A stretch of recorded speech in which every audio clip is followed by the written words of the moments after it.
Welcome to this explainer. Today, we're doing something a little bit different. We are going to completely deconstruct the invisible, intuitive process of problem solving. Think about it. We literally spend our entire lives trying to solve problems, yet we rarely pause to look under the hood at the actual machinery of how we think through them. So let's start off by validating a totally universal frustration. Why is it that a perfectly capable mind can just suddenly stall out when faced with a new challenge? You know exactly the feeling I'm talking about.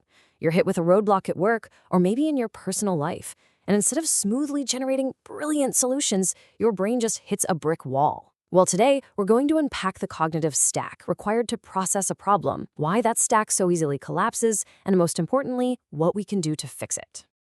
To keep our working memory load light today, here is our roadmap.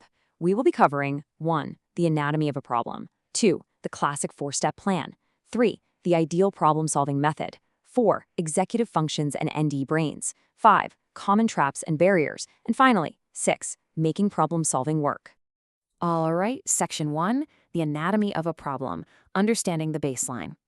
Okay, so what actually is a problem? Fundamentally, it's a situation that needs to be changed. You've got a clear goal, a place you want to be. But you can't just rely on instinct alone to get there. The path isn't totally obvious. Because, hey, if it was, it wouldn't be a problem, right? It's kind of like walking up to a door you expect to be open, only to find it locked, and you realize you don't have the key. You need an active mental strategy to bridge that gap between where you currently are and where you want to go. Now, there is a huge difference between types of problems. On one hand, you have well-defined problems. These are like aiming at a clear target. They have specific goals, expected solutions, and clear paths to get there. It's exactly like following a recipe to bake a cake. You can easily plan for these. But then, there are ill-defined problems. These are the ones with totally unclear goals, highly uncertain paths, and unpredictable future threats. Trying to figure out how to protect a business from an unknown future disruption, that creates massive cognitive tension because it requires highly abstract, incredibly flexible thinking. It's a whole different ballgame. Moving on to section 2, the classic 4-step plan. George Polya's 1945 framework. To understand how we traditionally tackle all this, we have to look all the way back to 1945. In his book, How to Solve It, mathematician George Polya laid out 4 fundamental steps that are actually still taught today.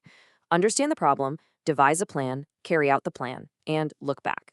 Pretty straightforward, right? But his real brilliance was in the mental shortcuts he introduced to help build those plans.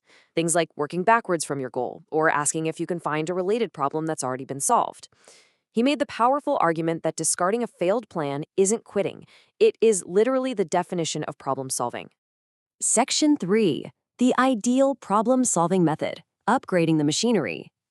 So, decades later, in 1984, cognitive psychologists Bransford and Stein upgraded that concept into the 5-step ideal method. This stands for identify the problem, define the outcome, explore options, anticipate outcomes and act, and look back and learn. It's a fantastic framework that educators and coaches still swear by today. But the absolute most crucial takeaway here is that this is an iterative loop, not a rigid straight line. Circling back to an earlier step isn't a failure at all. It's a completely expected, healthy part of the whole process. Next up, section 4, executive functions and ND brains, uncovering the hidden bottlenecks. Now, most frameworks just assume your brain can seamlessly juggle all these steps, holding a problem in your working memory, calmly generating options, and taking deliberate action. But get this. Research shows that individuals with ADHD are roughly 30% behind their neurotypical peers in executive function development. 30%. That is a massive gap. Under that kind of weight, standard problem-solving frameworks don't just struggle, they completely collapse. When we look at how the ideal steps map to executive function skills, we can see exactly where the invisible machinery breaks down. Take identifying a problem, for instance. That requires strong attentional control. But a neurodivergent brain might get hit so hard by the initial wave of emotional frustration that even naming the problem becomes totally impossible. Or look at the ACT stage. Task initiation and impulse control are huge here. Someone might skip planning entirely because of impulsivity, or get hopelessly stuck in analysis paralysis. These cognitive stress points, they are completely invisible, but they are incredibly real. Which brings us to section 5, common traps and barriers. Universal cognitive stress points. But look, getting stuck absolutely isn't exclusive to neurodivergence. We all deal with this. One of the biggest universal hurdles is functional fixedness, or paradigm blindness. This is when we become completely stuck thinking in a certain rigid way. We invent all these unnecessary constraints simply because we aren't willing or able to process a problem outside of our established worldview. We subconsciously cut off our own creativity before we even get started. It's exactly why you can stare into a fridge absolutely packed with perfectly good ingredients and still confidently declare there is nothing to eat. And we make it even harder on ourselves by falling into a bunch of other cognitive traps. We lean into confirmation bias, basically ignoring anything that contradicts what we already believe. We get stuck in a mental set, stubbornly repeating old tactics that don't even apply anymore. In group settings, we fall victim to groupthink, just nodding along to avoid a meeting conflict. We pile on totally irrelevant information. Or, maybe worst of all, rushed leadership forces a unilateral decision just to save time, which ultimately ends up disempowering the entire team. It all really boils down to this. Rigidity is the true enemy of creative problem solving. There is a great quote from Eller Executive Education Research that captures this perfectly. It notes that the most common things people say are, "We've never done it before," or "We've always done it this way." The very second we say those words, we just slam the door on fresh ideas. True problem solving means actively pushing past those comfort zones. Let's wrap things up with Section 6, Making Problem Solving Work, the Maintenance Manual.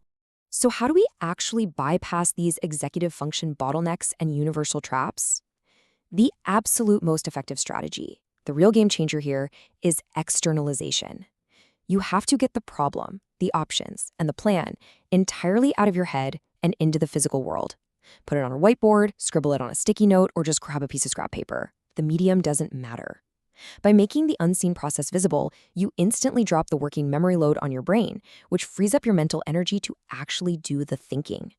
We can totally adapt the ideal method for everyday life by adding some strict, practical guardrails. First, try implementing a step 0, a literal, intentional pause just to regulate your emotions before you even attempt to identify the problem. Next, make your outcome incredibly concrete. Define what done looks like so clearly that a total stranger could measure it. When exploring options, structure the brainstorm. Force yourself to come up with just 2 ideas, even if they're terrible, just to break that mental rigidity. Put a hard time limit on choosing your path. And finally, when you look back to learn, don't write a novel. Just ask yourself one brief reflection question immediately after and move on. Strip away all that overwhelm and the machinery starts humming again. As we finish up this explainer, I really want to leave you with a challenge. Think about it. Where does your personal problem-solving stock usually collapse? Do you tend to leap without looking, or do you analyze the data until you're completely paralyzed? Try to pinpoint your specific stuck point and see what happens if you externalize just that one step for your next Tuesday afternoon problem. Make the invisible architecture visible, and you will absolutely get your control back. Thanks for joining me.